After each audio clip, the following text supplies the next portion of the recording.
아침 6시 반, 공동현관 자동문 앞에 서 있는 남자는 오늘도 어김없이 제복 셔츠의 단추를 가지런히 잠갔습니다.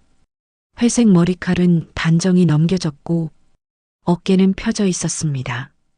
경비실 앞을 지나가던 주민 하나가 그를 힐끔 바라보다 고개를 돌렸습니다. 저 양반 저 나이에 아직도 저러고 있으니 참 안쓰럽네. 모른 척 지나친 주민의 말이 작게 들려왔지만 남자는 눈빛 하나 변하지 않았습니다. 그는 조용히 복도 청소를 시작했습니다. 손에 든 걸레질은 묘하게 일정했습니다. 빈틈이 없고 구석구석 닦여나갔습니다. 무언가를 단순히 닦는 게 아니라 무언가를 정리하듯 치밀하고 조심스러웠습니다. 저기요, 이거 좀 들어줘요. 무겁단 말이에요. 70대 초반의 한 할머니가 다짜고짜 박스를 내밀었습니다. 남자는 아무 말 없이 고개를 끄덕이고 박스를 들어 옮겨드렸습니다. 그 짧은 순간에도 그는 문턱을 넘을 때 발끝을 들어 박스가 부딪히지 않도록 했습니다. 경비 아저씨, 여기 택배 왔는데 왜 문자 안 보냈어요? 젊은 남성 주민이 무표정하게 말했습니다. 남자는 고개를 숙이며 말했다. 죄송합니다. 제가 확인이 조금 늦었습니다. 그 말 한마디에도 그 어떤 억울함이나 변명은 없었습니다. 그는 단지 조용히 묵묵히 자신의 자리를 지켰습니다. 그날 밤 순찰을 돌던 중 쓰레기장 앞에서 싸우는 주민 둘을 마주쳤습니다. 내가 먼저 버린 거잖아요. 웃기지 마요. 당신이 이걸 여기다 놔서 벌레 생긴 거잖아. 둘의 목소리가 커지고 손이 오가려는 찰나였습니다. 그가 조용히 다가가 말했습니다. 두 분 다 흥분하지 마시고 CCTV 확인해 보시죠. 정확한 시각과 위치가 기록돼 있습니다. 주민들은 잠시 말을 멈췄습니다. 평소 조용하던 경비 아저씨의 단호한 말투에 놀란 눈치였습니다. 그날 이후로 몇몇 주민들은 그가 조금 이상하다는 생각을 하게 됐습니다. 근데 저 양반, 말투가 왠지 무게 있지 않아? 응, 목소리가 낮은데 묘하게 설득력이 있어. 하지만 그런 생각은 잠시. 다음 날이면 또 그냥 늙은 경비로 돌아갔습니다. 그는 아무 말 없이 여전히 현관문을 닫고 택배를 정리하며 복도를 순찰했습니다. 그러나 그가 쓰레기통 옆에서 책 한 권을 조심스럽게 주워 닦아내는 걸 본 초등학생 지우는 뭔가 달랐습니다. 그는 그 순간을 잊지 못했습니다. 경비 아저씨는 좀 멋있어. 지우만은 그렇게 생각하고 있었습니다. 그날 오후 아파트 관리소에서 소동이 일어났습니다. 경비 아저씨, 빨리 좀 와보세요. 차량 출입 시스템이 먹통이에요. 그는 조용히 경비실을 나서 시스템함 앞으로 다가갔습니다. 관리소장은 다급히 말했습니다. 이거 센서가 고장 난 것 같은데요. 기술자 부르려면 시간 꽤 걸릴 텐데. 그는 말없이 손을 뻗어 시스템 뚜껑을 열었습니다. 작업 장갑을 벗지 않은 채로 회로 상태를 한참 들여다본 뒤 작게 중얼였습니다. 이건 감지기 오작동이 아니라 신호 간섭 같습니다. 근처에 새로 설치된 기기나 공유기 확인해 보세요. 예. 5번 패턴 반복 후 통신이 끊깁니다. 주파수 충돌일 확률이 높습니다. 말을 마친 그는 관리소 컴퓨터를 몇 차례 조작한 뒤 잠시 후 시스템이 다시 작동하는 것을 보여주었습니다. 그를 지켜보던 관리소장은 놀란 얼굴이었습니다. 경비 아저씨, 원래 이런 것도 잘 아세요? 그는 그저 미소를 지으며 말했습니다. 그냥 예전에 조금 봤던 겁니다. 그가 돌아서자 관리소 직원이 낮게 중얼댔습니다. 그냥 봤다기엔 진짜 전문가던데. 며칠 뒤 아파트 내 회의실에서 열린 주민 대표 회의. 관리비 분쟁으로 한창 감정이 격해지던 순간 누군가 문 밖에서 들리는 작은 소리에 고개를 돌렸습니다. 제가 말씀드려도 될까요? 회의에 참여하지 않던 그가 조용히 들어왔습니다. 회의실은 술렁였고 몇몇은 눈살을 찌푸렸습니다. 아저씨는 회의 참석 권한 없잖아요. 그는 조용히 손에 들고 있던 종이를 내밀며 말했습니다. 이 자료는 최근 3개월간 단지 내 에너지 사용량과 외부 유지비 자료입니다. 제가 정리해 봤습니다. 고요했던 회의실 안에 다시 웅성임이 돌았습니다. 자료는 정갈하고 정확했으며 수치 하나하나가 빠짐없이 설명되어 있었습니다. 이걸 다 혼자 정리하신 거예요? 시간 있을 때 조금씩 봤습니다. 그는 더 이상 말하지 않았습니다. 단지 필요한 말만, 필요한 만큼만 하고 회의실을 나섰습니다.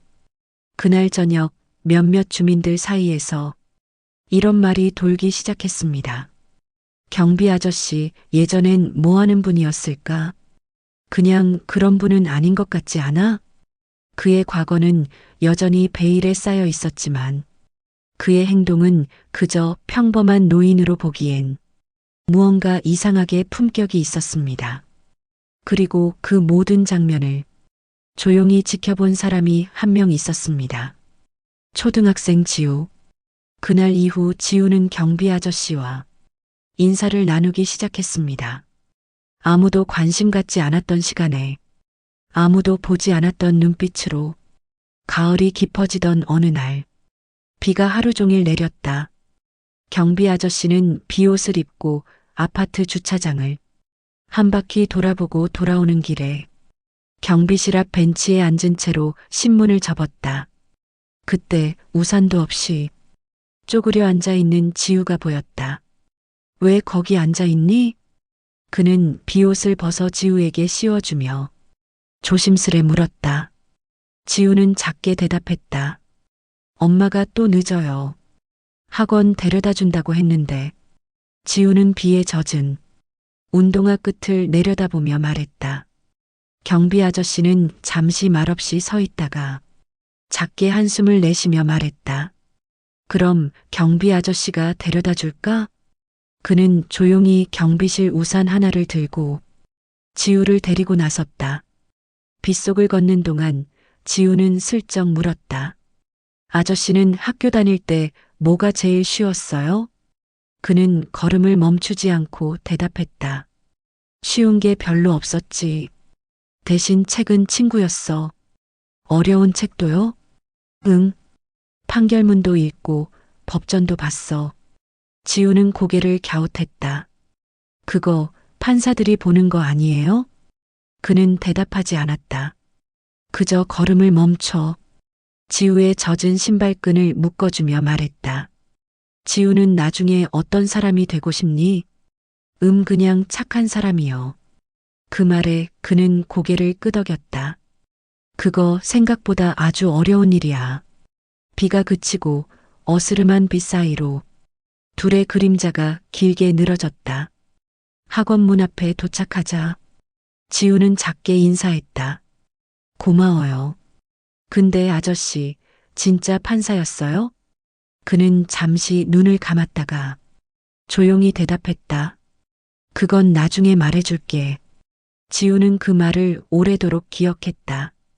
며칠 뒤 아파트 엘리베이터 앞 지우는 친구에게 말했다.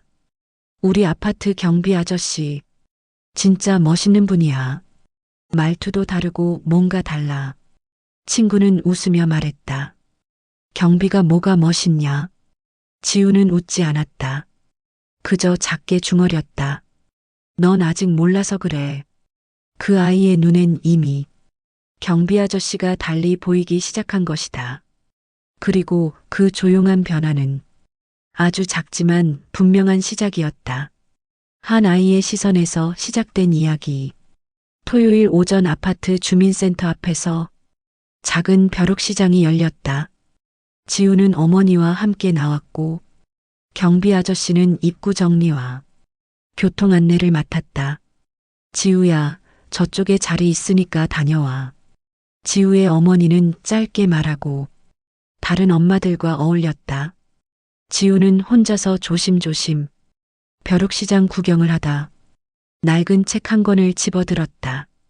법정의 시간, 누렇게 바랜 표지와 낯선 제목이 눈에 띄었다. 이건 뭐지? 지우는 책장을 몇 장 넘기다 한쪽 구석에 써 있는 작은 메모를 발견했다. 사건 번호 2008-형제-1915 유기죄 무죄 판결 이후 보호 책임을 진정성으로 해석함. 지우는 이 메모가 뭔가 특별하다고 느꼈다. 그 순간 뒤에서 익숙한 목소리가 들렸다. 그 책 어디서 난 거니? 경비 아저씨였다. 그는 책을 바라보며 잠시 침묵했다가 말했다. 그 판결은 내가 했던 일이야. 지우는 놀란 눈으로 경비 아저씨를 쳐다봤다. 진짜 판사였어요? 아저씨는 고개를 천천히 끄덕였다. 그 사건에서 아이를 혼자 두고 간 엄마를 무조건 벌하는 게 옳다고 보지 않았어. 아이를 지키기 위해 떠났던 이유가 있었거든. 지우는 책을 꼭 쥐고 조심스럽게 물었다.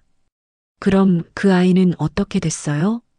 그는 잠시 말을 잇지 못하다가 작게 웃으며 말했다. 잘 자랐을 거야. 나도 그걸 바라면서 판결했으니까. 그의 말투는 그 어느 때보다도 단호하면서도 따뜻했다. 그 순간 지우는 알았다. 이 사람이 그냥 어른이 아니란 걸.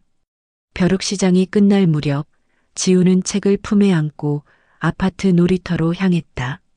그 뒤를 바라보던 아저씨는 가만히 서서 아이의 뒷모습을 바라보다가 손에 든 모자를 벗었다. 그 손길에는 옛 시절의 무게와 회한이 겹쳐 있었다. 그날 저녁 지우는 처음으로 편지를 썼다. 그 편지 첫 줄에는 이렇게 적혀 있었다. 우리 아파트 경비 아저씨는 사실 판사였습니다. 저는 그분이 제일 멋있는 어른이라고 생각합니다. 그날 이후 지우는 매일 아침 경비실 문 앞에서 인사를 했다. 처음엔 고개만 꾸벅 숙이다가 며칠 뒤부터는 말도 붙였다. 아저씨, 오늘도 책 읽으세요? 그는 작게 웃으며 대답했다. 응, 사람 사는 얘기 읽고 있지. 그 책 저도 나중에 빌려봐도 돼요? 그는 고개를 끄덕였다. 지우라면 언젠가 꼭 읽을 거라고 믿는다. 지우는 웃으며 경비실 창가를 손가락으로 두드렸다. 그리고 천천히 걸어 나갔다. 그 모습을 바라보던 그는 깊은 숨을 내쉬며 책장을 넘겼다. 책 한가운데 끼워둔 낡은 명함이 바람에 들쳐졌다. 서울지방법원 형사합의부 김세윤 판사. 그는 그 명함을 조용히 책 속으로 다시 밀어 넣었다. 잊고 싶은 시간들이었지만 동시에 잊으면 안 되는 이름이었다. 저녁 무렵 지우는 자신이 쓴 편지를 봉투에 담아 관리실 우편함에 넣었다. 경비 아저씨께라고 정성스럽게 쓴 글씨가 봉투 위에 적혀 있었다. 다음 날 아침 그 편지는 아파트 관리실 벽보에 그대로 붙어 있었다. 처음엔 아무도 관심을 갖지 않았다. 하지만 하루, 이틀 지나며 한 사람, 두 사람씩 그 편지 앞에 멈춰섰다. 이거 애가 쓴 건가? 판사였다고? 편지를 읽은 사람들은 처음엔 의심했지만 곧 알 수 있었다.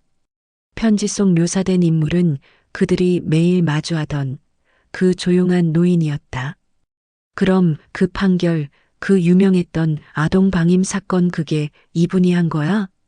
입소문은 빠르게 퍼졌고 주민들 사이에선 술렁임이 시작됐다. 하지만 정작 그는 아무 말도 하지 않았다. 그저 언제나처럼 정해진 시간에 복도를 순찰하고 현관문을 닦았다. 그러나 그날부터 그를 대하는 사람들의 눈빛이 달라지기 시작했다. 아이들의 인사에 그는 늘처럼 고개를 끄덕였고 어른들의 인사에도 그는 조용히 답했다. 세상은 그를 몰랐지만 한 아이는 알아봤다. 그리고 그 아이의 한마디가 오래도록 닫혀있던 사람들의 마음을 서서히 열기 시작했다. 길은 그렇게 끝났다. 작고 고요하지만 분명한 변화의 시작이었다. 초겨울 아침 아파트 단지에 경찰차가 들어섰다. 유치원 아이들을 태우던 학원차와 차량 한 대가 충돌했고 운전자가 도주한 상태였다. 현장에는 학부모들이 몰려들고 경비 아저씨는 조용히 상황을 살폈다. 아이들은 다친 데 없어요? 네, 근데 충격이 커서 많이 놀랐어요. 현장을 정리하던 경찰은 사고 차량 블랙박스를 분석하던 중 한 주민이 울분을 터뜨렸다. 이거 봐요. 저 사람 아파트 사람이에요. 저 차 번호 302호 차예요. 사람들의 시선이 일제히 쏠렸다. 사건의 중심엔 젊은 남성 주민이 있었고 그는 손을 저으며 말했다. 아, 아니요. 전 그냥 놀라서 그랬지 일부러 그런 건 아닙니다. 분위기는 험악해졌고 경찰도 수사 방향을 잡기 어려워 보였다. 그때 경비 아저씨가 조용히 앞으로 나섰다. 저기 블랙박스 영상을 잠깐 보여주실 수 있습니까? 경찰은 당황했지만 무언가 단호한 말투에 끌려 태블릿을 넘겼다. 아저씨는 짧은 시간 안에 영상의 속도를 조절하며 말하기 시작했다. 차량 움직임이 선을 넘는 순간 급제동 흔적이 없습니다. 그리고 여기 보행자 반응 시점보다 한 박자 늦게 브레이크가 들어갔죠. 이건 반사적으로 멈춘 게 아니라 판단이 늦은 겁니다. 경찰이 눈을 동그랗게 떴다. 혹시 법 쪽에 계셨던 분이세요? 그는 잠시 멈추더니 고개를 들고 말했다. 예전엔 판사였습니다. 서울지법 형사합의부. 현장에 있던 모두가 일제히 침묵했다. 경비실 유리 너머 누군가가 조용히 종이 한 장을 들고 달려왔다. 지우였다. 이거 이 사건이랑 관련 있는 건 아니지만요. 지우가 내민 종이는 낡은 신문 기사였다. 지적장애 여성 유기 방조 사건, 무죄 판결 김세윤 판사법은 사람을 버리기 위해 존재하지 않는다. 저 이 기사 아저씨 책에서 봤어요. 그 기사를 본 경찰은 눈을 껌뻑이며 고개를 끄덕였다. 맞습니다. 이건 우리 과에서도 교육용으로 돌던 판결입니다. 현장 판단이 지금도 교과서에 실릴 정도로 섬세했죠. 아파트 주민들은 입을 다물지 못했다. 그동안 무시했던 사람, 비 맞으며 청소하던 노인. 그가 그런 사람이었단 말인가. 그날 저녁 관리실 벽보에 주민 공지가 붙었다. 본 단지의 김세윤 경비원님은 전직 서울지법 판사로서 공공의 신뢰와 헌신으로 마지막 판결까지 존경받은 분이셨습니다. 그분의 품격에 걸맞은 예우를 다해 주시기 바랍니다. 지우는 고개를 들어 경비실을 바라봤다. 아저씨는 여전히 자리에 앉아 있었다. 하지만 그 얼굴은 그 어느 때보다 고요하고 단단했다. 그는 과거를 말한 것이 아니라 다만 진실을 숨기지 않기로 결심했을 뿐이었다. 사건 이후 며칠 동안 주민들은 그를 바라보는 눈빛이 달라졌다. 누군가는 인사하며 고개를 깊이 숙였고 누군가는 지나치며 멋쩍게 말을 걸었다. 아, 저번에 죄송했어요. 그 택배 문자 건. 그는 그저 고개를 끄덕였을 뿐이었다.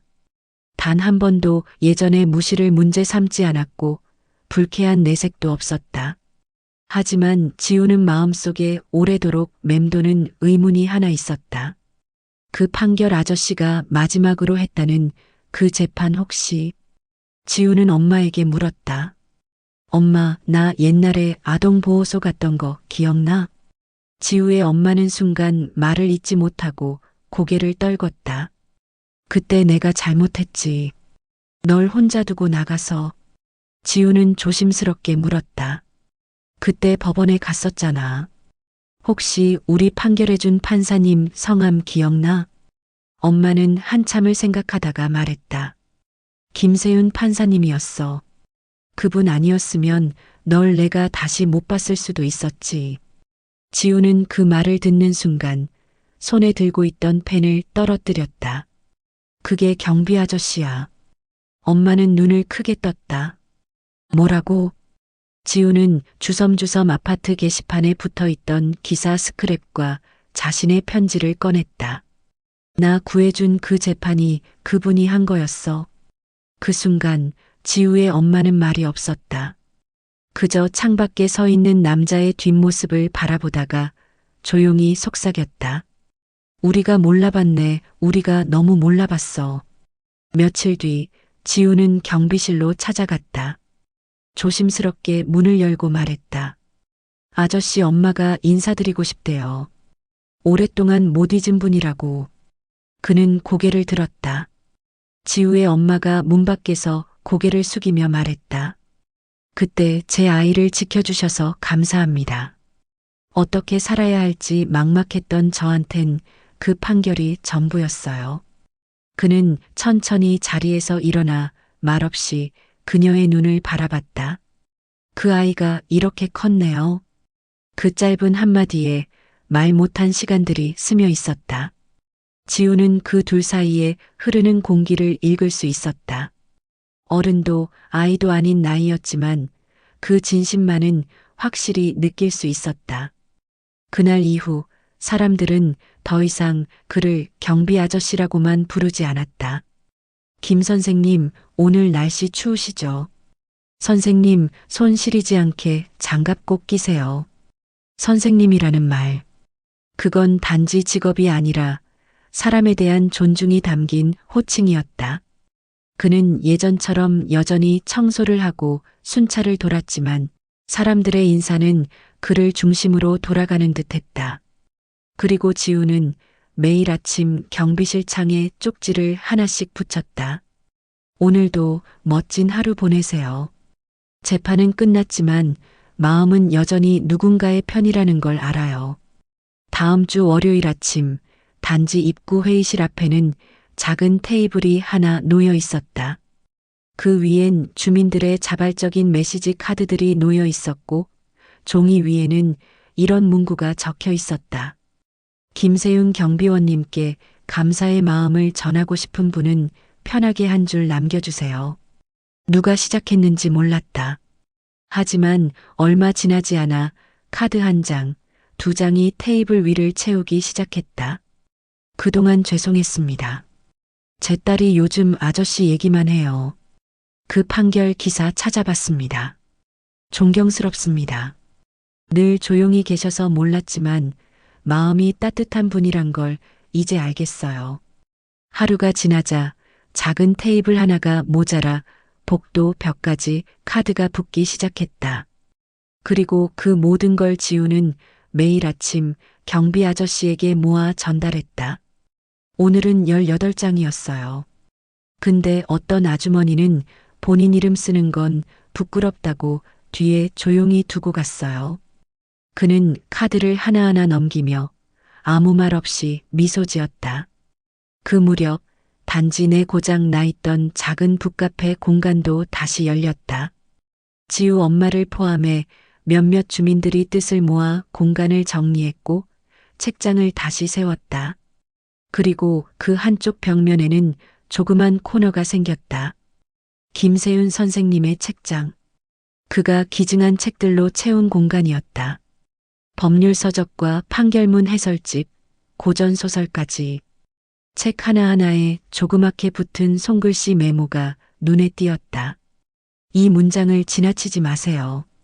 여기서 질문 하나, 당신이라면 어떻게 판단하시겠습니까? 그 코너 앞에 앉아 있는 사람들은 대부분 말이 없었다. 하지만 페이지를 넘기는 손길은 조심스럽고 어느샌가 허리를 곧게 펴고 있었다. 그리고 어느 날 저녁 주민대표회의에서 한 사람이 제안했다. 우리 경비직 함부로 계약 바꾸지 맙시다. 김 선생님처럼 사람을 알아보는 눈을 우리도 좀 배워야죠. 박수가 터져 나왔다. 그건 단순한 지지의 표현이 아니라 자신들의 편견을 반성하는 박수였다. 지우는 그 장면을 멀리서 지켜보다가 슬며시 웃었다. 경비 아저씨는 그저 묵묵히 자기 일을 해냈을 뿐이었고 사람들의 마음이 변한 건 그 어떤 말보다 그 사람의 품 때문이었다. 그날 밤 지우는 또 한 장의 편지를 썼다. 이번엔 접지 않고 고이 봉투에 담아 책장 위에 올려두었다. 그때 아저씨가 판결해주지 않았다면 저는 지금 이 책을 읽고 있는 제가 아니었을 거예요. 제 인생의 가장 중요한 선택을 대신 해주셔서 감사합니다. 그 선택이 저를 지켜줬어요. 겨울방학이 시작되던 날, 지우는 손에 들고 있던 붓펜을 꺼내 자그마한 도화지에 글을 쓰기 시작했다. 학교에서 존경하는 사람에게 쓰는 새해 인사과제가 나왔기 때문이었다. 지우는 망설이지 않고 그 이름을 썼다. 김세윤 선생님께. 글을 마친 도화지는 아파트 커뮤니티 게시판 한쪽에 조심스럽게 붙여졌다. 첫 문장은 이랬다. 선생님이 법정에서 한 마지막 말이 제 인생의 첫 문장이 되었어요. 그 게시글을 본 사람들은 말없이 발걸음을 멈췄고 그 앞엔 작은 아이부터 노인까지 하루에도 수십 명이 멈춰 섰다. 누군가는 사진을 찍고 누군가는 옆에 조용히 메모지를 붙였다. 나도 그 판결을 기억합니다. 그때 뉴스에서 눈물이 났던 게 이제서야 이유를 알겠어요. 어느 날 한 중년 남성이 아파트를 방문했다. 지우 어머니는 놀란 눈으로 그를 맞았다. 혹시 그때 보호소에서 지우랑 같이 있었던 그 남자아이가? 그는 고개를 끄덕였다. 그 판결 덕에 나도 새 가정으로 입양됐어요. 근데 난 항상 궁금했어요. 그 아이, 그날의 그 아이가 잘 살고 있는지. 지우는 그 남자와 마주 앉아 조심스레 손을 내밀었다. 나도 궁금했어. 같이 손잡고 있었잖아. 기억나? 그들은 말없이 서로를 바라봤고 그 옆에서 김세윤 아저씨는 조용히 서 있었다. 세 사람은 말없이 벤치에 앉았다. 차가운 공기 속에서도 서로의 온기만은 뚜렷했다. 지우는 작은 목소리로 말했다. 선생님, 그때 제 손을 놓지 않게 해주셔서 감사해요. 김세윤은 고개를 돌려 조용히 웃었다. 나는 단지 지우가 놓치지 않게 돕기만 한 거야. 그날 이후 아파트 입구에 작고 단정한 명패 하나가 붙었다. 경비원 김세윤, 전 서울지방법원 형사합의부 판사. 정직과 온기로 사람을 품었던 이름. 누군가 일부러 화려하게 꾸미지 않았다. 하지만 그 글씨에는 단단한 존경이 담겨 있었다. 그리고 아이 지우는 그 명패를 볼 때마다 혼잣말처럼 속삭이곤 했다. 선생님은 여전히 우리를 판결하고 계셔. 이제 이 공동체는 더 이상 그를 모르는 채 지나가지 않았다. 그의 이름이 곧 품격이 되었고 그의 침묵이 곧 가르침이 되었다. 겨울 방학이 한창이던 어느 날 지우는 작은 흰 봉투를 들고 경비실 앞에 섰다. 몇 번이고 써내려간 글, 지우가 마음을 다해 쓴 감사 편지였다. 아저씨, 이거 제가 썼어요. 그냥 고맙다고 꼭 전하고 싶었어요. 그는 봉투를 받아들고 한참 동안 아무 말 없이 바라봤다. 손끝이 살짝 떨렸다. 고맙다, 지우야. 그날 저녁 지우는 엄마와 함께 관리실 게시판에 그 편지를 붙였다. 누가 보라고 붙인 건 아니었다. 그저 마음을 담고 싶었다. 하지만 그 편지는 다음 날 아침부터 사람들의 발걸음을 멈추게 했다. 이거 뭐야, 초등학생이 쓴 거라고? 주민들은 무심히 읽기 시작했지만 어느새 눈길을 떼지 못했다. 우리 아파트 경비 아저씨는 말이 별로 없고 조용하지만 저를 도와주셨고 사람을 있는 그대로 봐주는 분입니다. 제가 어릴 때 법원에 갔을 때 아저씨가 제 손을 놓지 않게 해줬어요. 그때는 판사님이셨고 지금은 저희를 지켜주는 어른이십니다. 그래서 전 아저씨를 존경합니다. 지우올림. 편지는 삐뚤빼뚤한 글씨로 적혀 있었지만 읽는 이들의 마음은 하나같이 무거워졌다. 판사였다고? 그분이? 근데 왜 말도 안 했을까? 우리는 그동안 뭘 본 거야? 며칠 사이 경비 아저씨에게 말을 거는 사람들이 늘기 시작했다. 어제 그 편지 봤어요. 정말 감동이었어요. 이렇게 훌륭한 분인 줄 몰랐네요. 죄송합니다. 제가 전에 반말했던 거 기억 안 나셨으면 좋겠네요. 그리고 일부 주민들은 자신이 직접 쓴 편지를 게시판 옆에 붙이기 시작했다. 저도 그동안 고개 숙이지 못했던 이유가 있었습니다. 선생님 덕분에 그 부끄러움을 마주할 용기가 생겼어요. 아이에게 존경을 가르치는 건 말이 아니라 삶으로 보여주는 거라는 걸 알게 됐습니다. 여기 계셔 주셔서 감사합니다. 하루, 이틀 편지는 점점 늘어났다. 지하 주차장을 청소하던 그를 향해 한 어르신이 멈춰서서 손을 모았다. 당신 같은 분이 계시다는 게 참 자랑스럽습니다. 그는 묵묵히 고개를 숙였다. 변화는 큰 소리로 오지 않았다. 하지만 사람들의 말투, 걸음걸이, 눈빛이 달라지고 있었다. 지우는 어느 날 경비실에 작게 메모 하나를 붙여두었다. 사람들이 변하는 걸 보니까 아저씨는 아직도 세상을 바꾸고 있는 것 같아요. 조금씩 조용히 멋지게. 그 메모 아래에 누군가 다른 아이의 글씨체로 적힌 또 다른 문장이 붙어 있었다. 지우야, 나도 그렇게 생각해. 경비 아저씨는 우리 아파트의 판사야. 우리 잘 살아가고 있는지 매일 지켜봐 주는 분. 그는 그 모든 글을 가만히 읽고 책상 위에 조용히 한 권의 책을 펼쳐두었다.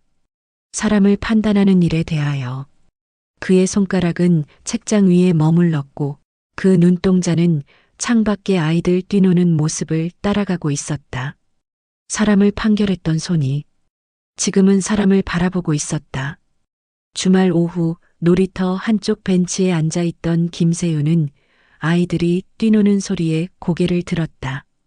그중 한 아이가 그에게 다가왔다. 아저씨, 이거요. 작은 손에 들린 건 색종이로 만든 별 모양 카드였다. 엄마가 그랬어요. 아저씨는 그냥 경비원이 아니라 사람을 지켜주는 어른이라고. 그래서 저희 집에서는 선생님이라고 부르기로 했어요. 그는 당황한 듯 웃으며 말했다. 그래, 그건 좀 과분한 호칭인걸. 아니에요. 우리 반에서도 선생님이 제일 존경하는 어른으로 아저씨 얘기했더니 다들 편지 써오기로 했어요. 지우가 그 옆에서 덧붙였다. 다음 주에 우리 학교에서 마을 어른 초청의 날 열리는데요. 제가 아저씨 초대하려고요. 와주실 수 있죠?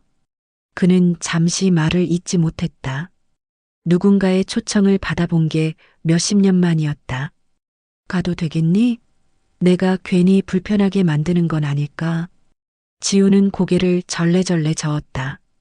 선생님이 오시면 불편한 사람보다 기쁜 사람이 더 많을 거예요. 그동안 아무도 모르게 아저씨가 도와준 사람 진짜 많거든요. 그 말에 그는 조용히 고개를 끄덕였다. 며칠 뒤 아파트 게시판에 새로운 공지가 붙었다. 초등학교 마을 어른 초청의 날. 김세윤 선생님 특강 마이너스 내가 만난 법과 사람들. 아파트 노인회장 박정옥 어르신은 게시판을 바라보며 혼잣말처럼 중얼거렸다. 그 사람이 그런 일을 해온 사람이었다니. 우린 그동안 진짜 눈을 감고 살았던 거네. 다음 날 정옥 어르신은 직접 경비실을 찾아갔다. 자그마한 손에 국화차 한 병을 들고 있었다. 내가 원래는 이런 거 안 갖다 주는 사람인데요.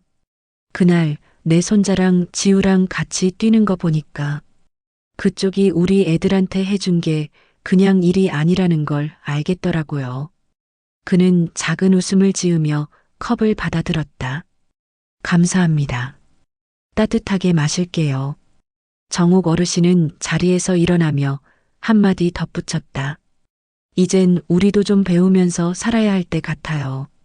그쪽 같은 사람한테 말이죠. 그는 말없이 웃었다. 변화는 그렇게 아이의 편지에서 시작돼 어르신의 손끝까지 번졌다. 그리고 점점 더 많은 사람들이 그 조용한 품격을 따라 걷기 시작했다. 사람들은 이제 안다. 사람을 안다는 건 그 사람을 존중하는 법을 배우는 것이라는 걸. 그의 하루는 전과 다르지 않았다. 하지만 그를 향한 눈빛과 말투는 분명 달라져 있었다. 그리고 지우는 매일 아침 복도 끝에서 경비 아저씨와 눈을 맞추며 이렇게 인사했다. 선생님, 오늘도 좋은 하루 되세요. 그는 천천히 고개를 끄덕였다. 그래, 지우야. 너도 사람을 따뜻하게 보는 하루가 되길 바란다. 마을 어른 초청의 날. 그날 아침 지우는 손수 만든 리본을 손에 쥐고 초등학교 정문 앞에 서 있었다. 김세윤은 단정한 셔츠에 오래된 재킷을 걸쳤다. 어색한 표정으로 학교 정문 앞에 섰을 때 지우가 반갑게 달려와 손을 잡았다. 선생님, 다들 기다리고 있어요. 학교 강당, 조용한 긴장감 속에서 아이들과 학부모들이 모여 있었다. 초청 연사로 무대에 오른 김세윤은 마이크 앞에 섰다. 사실 저는 여기 계신 누구보다도 평범한 삶을 살고 있습니다. 다만 그 안에서 조금 다른 선택을 했을 뿐입니다. 그는 판결에 대해 말하지 않았다. 대신 사람을 바라보는 마음에 대해 이야기했다. 어떤 사람은 거칠어 보이고 어떤 사람은 조용히 앉아 있죠. 하지만 그 누구도 함부로 판단받을 존재는 아닙니다. 저는 그걸 아주 오랜 시간에 걸쳐 배웠습니다. 강당 한켠에서 지우의 어머니는 조용히 눈물을 훔쳤다. 그리고 그 눈물은 몇몇 학부모에게로 번졌다. 발표가 끝나고 아이들이 몰려와 질문을 쏟아냈다. 선생님은 무서울 때 없었어요? 그럼 억울한 사람은 어떻게 도와줘요? 그는 아이 한 명 한 명의 눈을 바라보며 답했다. 무서운 건 지금도 있어. 하지만 누군가를 끝까지 바라보는 일이, 그걸 잊지 않는 게 더 중요하거든. 강당을 빠져나오던 어느 할머니가 말했다. 나는 그저 아이들 따라와 봤는데 참 마음이 따뜻해지는 날이네. 며칠 후 아파트 관리소에서는 놀라운 일이 벌어졌다. 입주민 대표가 전원 찬성으로 김세윤에게 감사패를 전달하자는 안건을 올렸고 단 하루 만에 서명이 100건을 넘었다. 이분은 단지 우리 단지의 경비원이 아니라 아이들에게 귀감이 되는 어른입니다. 감사패 전달식 날 그를 둘러싼 사람들은 조용히 박수를 보냈다. 그는 짧게 고개 숙이고 말했다. 저는 그저 여러분과 함께 이 공간을 지켜왔을 뿐입니다. 함께 살아가는 건 서로의 삶을 이해하려는 노력에서 시작된다고 믿습니다. 그날 밤 아파트 입구 화단에는 작은 팻말이 하나 놓였다. 여기는 김세윤 선생님의 손길이 머문 곳입니다. 존중, 인내, 따뜻함이 피어나는 자리입니다. 지우는 그 팻말 앞에 앉아 혼잣말처럼 말했다. 이제 선생님이 우리 아파트를 지켜주는 게 아니라 우리도 선생님을 지키고 있는 것 같아요. 그는 멀리서 그 모습을 보고 있었다. 아무 말 없이 그저 조용히. 그가 심어놓은 신뢰와 존중은 그렇게 사람들 마음속에서 자라나고 있었다. 연말이 다가오자 단지 안은 어느 때보다 분주해졌다. 관리사무소에서는 처음으로 주민 연말 작은 음악회를 기획했고 그 중심에는 김세윤의 제안이 있었다. 크게 하지 않아도 됩니다. 우리 아이들이 한 해 동안 배운 걸 무대에서 보여주는 것만으로도 충분합니다. 그가 준비한 것은 피아노 하나, 의자 몇 개, 그리고 조명이었지만 아파트 주민들은 자발적으로 케이크와 음료, 조그만 선물까지 챙겼다. 음악회 당일 놀이터 옆 작은 공간은 사람들로 가득 찼다. 첫 무대는 지우와 그 친구들의 합창이었다. 사람을 보면 따뜻해집니다. 말없이 곁에 있어주는 어른을 만났기 때문입니다. 아이들의 목소리엔 맑은 울림이 있었고 그 울림은 모두의 가슴을 두드렸다. 무대가 끝난 뒤 지우가 마이크를 잡았다. 선생님은 저를 판결로 구해주셨지만 지금은 그냥 제 옆에 있어주는 어른이에요. 아저씨가 계셔서 우리 아파트가 달라졌어요. 모두가 박수를 쳤다. 그러나 그 박수 속엔 단순한 감탄이 아니라 깊은 반성이 섞여 있었다. 노인의 회장 박정욱 어르신이 무대로 올라섰다. 나는 이분이 경비원이라 무시했었습니다. 그게 얼마나 부끄러운 일인지 지금은 압니다. 그녀의 떨리는 목소리에 몇몇 주민들은 눈시울을 붉혔다. 우리가 배워야 할 건 학벌도 지위도 아니고 사람을 있는 그대로 대하는 법이라는 걸 이분이 알려주셨어요. 그는 무대에 오르지 않았다. 그저 뒤편에서 사람들 얼굴 하나하나를 바라봤다. 조용히 하지만 또렷하게. 공연이 끝난 후 사람들은 스스로 쓰레기를 치우고 의자를 정리했다. 누가 시키지 않았는데도 모두가 함께하는 마음을 알고 있었기 때문이었다. 지우는 마지막으로 경비 아저씨 옆에 서서 물었다. 선생님, 내년에도 또 해요? 우리 아파트 음악회요. 그는 고개를 끄덕이며 조용히 말했다. 그럼 매년 해야지. 사람들이 서로의 목소리를 듣는 날이니까. 그 말 한마디에 지우는 씩 웃었다. 그날 밤 게시판에는 주민이 쓴 짧은 문장이 붙었다. 이 아파트의 진짜 변화는 누가 올라오고 누가 내려가는지가 아니라 누가 서로의 이름을 기억하는지에 달렸습니다. 우리는 이제 그 이름을 기억합니다. 김세윤 선생님 고맙습니다. 사람들은 더 이상 그를 부르지 않는다. 그는 늘 거기 있었고 지금도 거기 있는 어른. 그의 자리는 더 이상 경비실이 아니라 사람들의 마음속이었다. 해가 바뀐 이른 봄 아파트 단지 안작은 화단에서 김세윤은 무릎을 굽힌 채 새싹을 바라보고 있었다. 그의 손에는 작고 낡은 모종삽이 들려 있었다. 선생님, 그거 직접 심으시는 거예요? 지우가 달려와 묻자 그는 미소를 지으며 대답했다. 응. 작년 여름에 지우가 주었던 해바라기 씨앗, 기억나? 아, 그거 아직도 갖고 계셨구나. 그는 조심스럽게 흙을 덮었다. 그 씨앗이 꼭 우리 얘기 같더라.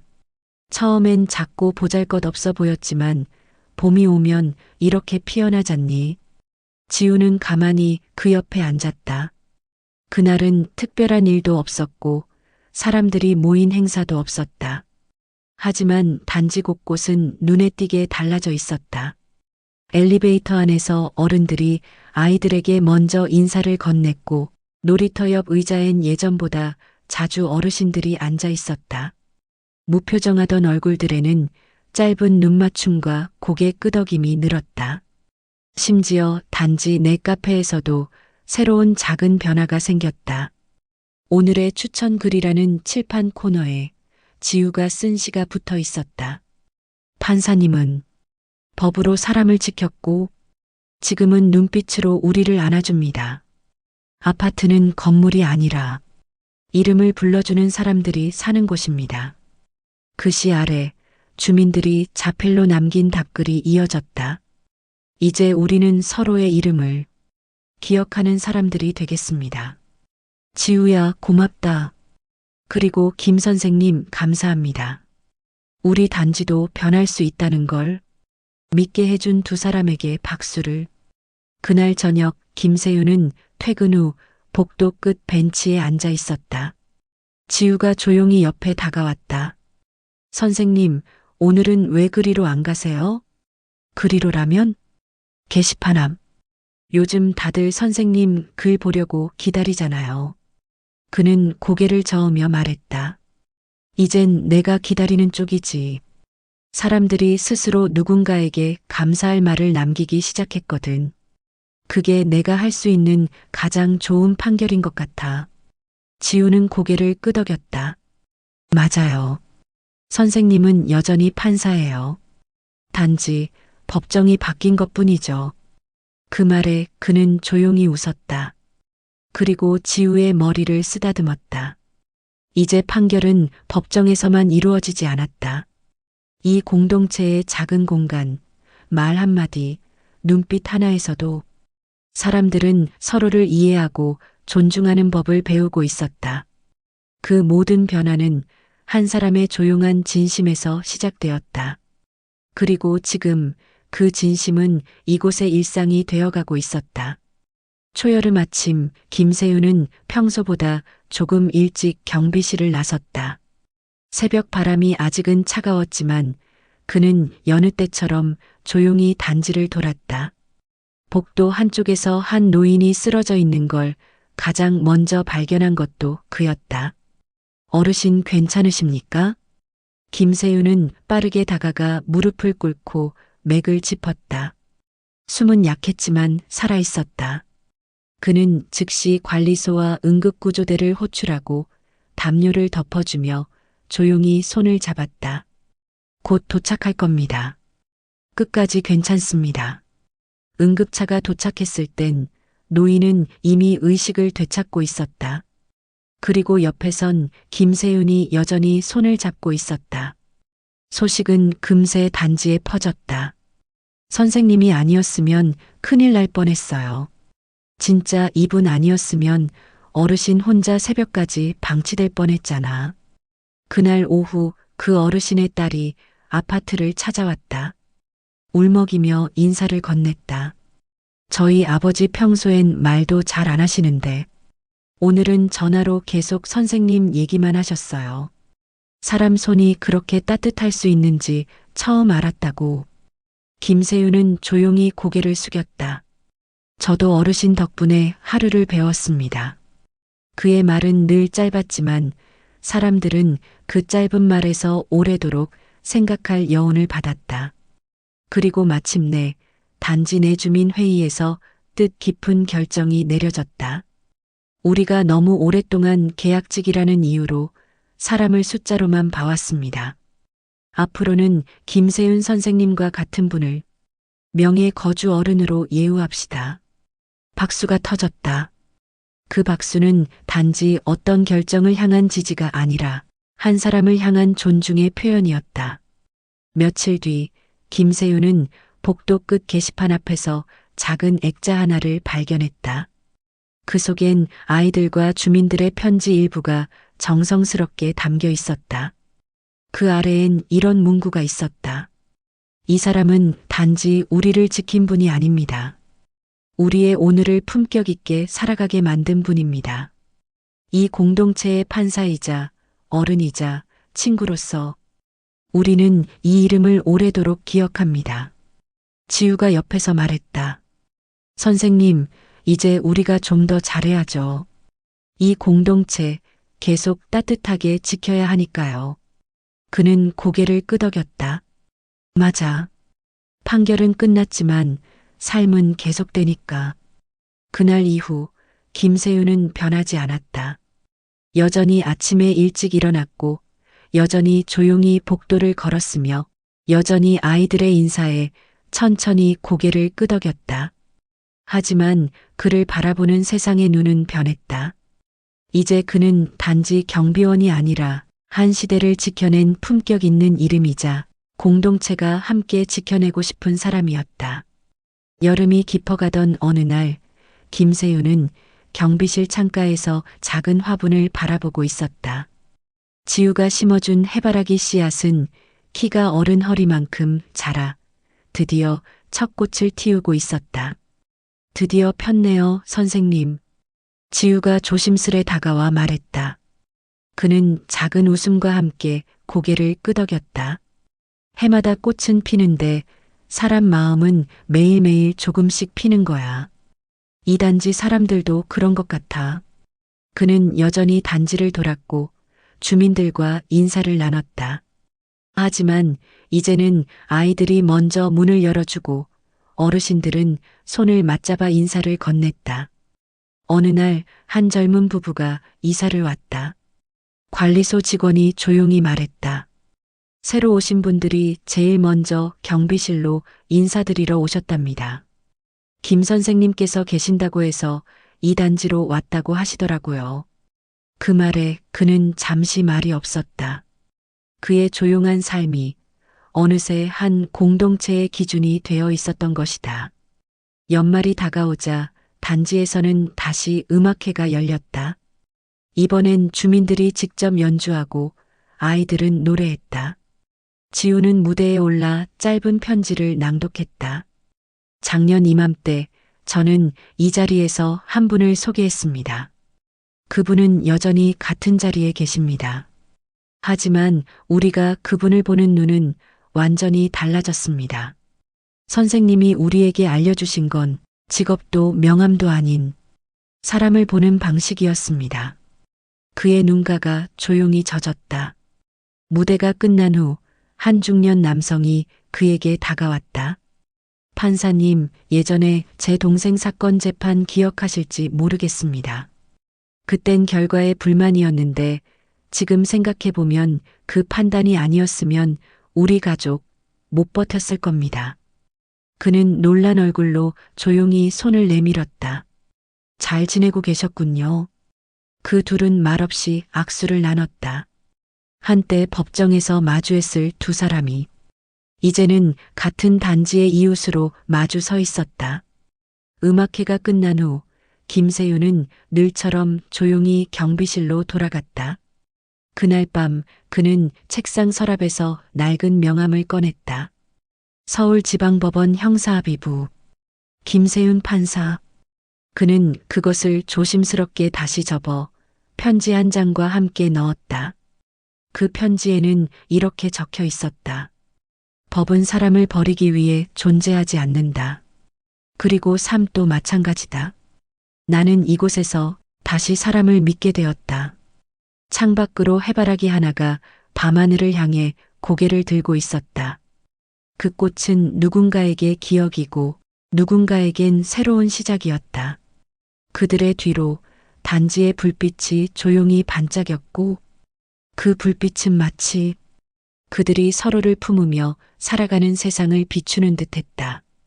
그리고 그날 이후 그를 본 사람들은 조금 더 조용히 인사했고 서로를 바라보는 눈빛은 이전보다 한결 따뜻해졌다. 세상은 아직 그렇게 변할 수 있었다. 오늘 사연을 보내주신 분께 감사 인사를 드립니다. 우리들 주변에 일어나는 일상이 더 아름답고 따뜻한 이야기로 가득해지기를 바랍니다.